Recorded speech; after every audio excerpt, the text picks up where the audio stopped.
Tingnan nyo to guys, so napakalaking heart. Isa itong napakalaking boulder na nakaukit na heart. Napakatindi at napakaganda at mga nakadetalyadong markings na makikita natin dito sa isang area na ito.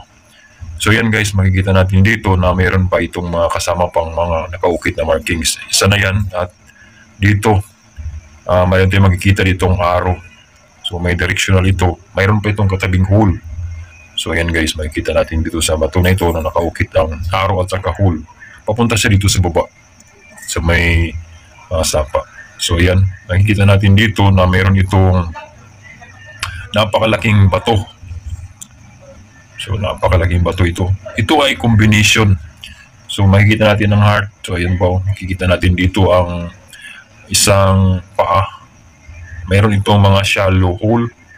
Isa itong top, pinaka-top na bato na may nakaukit na paa. Directional yan mga guys. So tingnan pa natin ang mga markings dito na mga nakaukit sa bato. So yan. Ito ay nasa sapa. Yan. So meron pa doon sa kabilang side. So yan guys. So meron pa pala itong nakalagay na arrow. So magkasalubong tong arrow dito sa taas at saka dito sa baba na nakaukit sa bato. So napakaganda. Ito ay shallow lang na pagka-engrave pero detalyado ang nakaukit dito na mga markings. At meron pa itong isang bilog. Yung mga shallow na markings lang ito. Siguro ito ay mga remarks. No? Mga remarkings lang ang nilagay nila dito. Pero ang nakaukit talaga ng nasa bato na nakaukit na heart ang nakikita natin kanina ay isa yung matinding symbol na nasa earthly branches. So napakaganda ang mga given markers na pinapakita dito. So yan guys, naka-arrow direction papunta sa baba. Ayan guys, so napakalaking bato itong nasa may tubig. So yan ang sinasabi kong combination, isang heart at saka isang turtle symbol. So yan, dyan sa may buntot, dyan nakaukit ang heart. At dito naman sa bandang side na ito ay meron itong cutted head. So maliit lang ang ulo dito na nilagay. Pero ang pinakakatawan niya is napakalaki. Isa itong napakalaking turtle symbol na nasa tubig.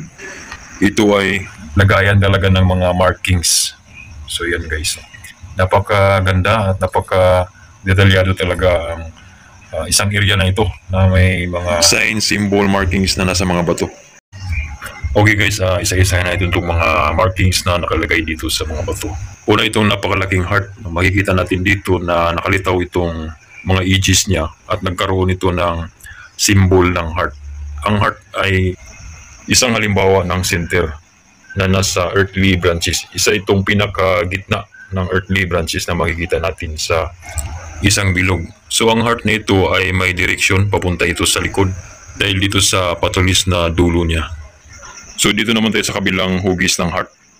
Dito makikita natin ang itsura ng likod nito guys.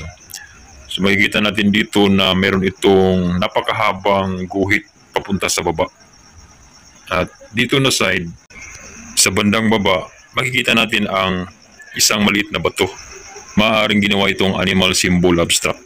So may maliit na bato at isang malaking bato, isang katawan at isang ulo. Ito ay isang cutted head. So yan.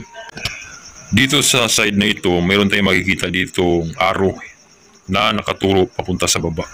Yan sa guys, nakaturo ang arrow na ito papunta dito sa may tubig, dito sa may pinakababa ng bato. Susubukan natin itapat dito ang compass para sa direction at saka alignment nito. At dito naman banda sa taas ay meron din tayong makikita ditong arrow, isa pang arrow na nakalagay. So check din natin dito kung magkatugma itong dalawang to sa isang compass, isang alignment. Sa palagay ko ay meron itong kinutukoy sa pinaka-gitna. At ito rin kasama na rin itong engraved foot marker na ito na nakalagay sa ibabaw. Itapat din natin dito ang ating compass para sa alignment. Meron din ako napansin dito na hole sa baba. Sa palagay ko ay meron siyang itinuturo na spot dyan sa may harap niya.